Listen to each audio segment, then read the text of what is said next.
你好，我係鄧強興。今日係2026年嘅520，即係我愛你啊！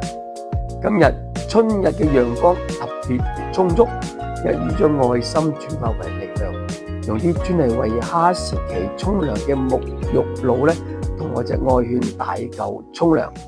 你可能會問，一年沖幾多次呢？就係夏天嘅頭同埋夏天嘅尾，即係2次。因為哈士奇喺室內隻屋裏邊沖涼咧，好大鑊啊！啲毛會飛到周圍係晒，老婆實詐型啊！咁喺室外沖涼咧，就只可以喺夏天啦。冬天啊，太凍啦，哈士奇都會頂唔順，凍到傷風㗎。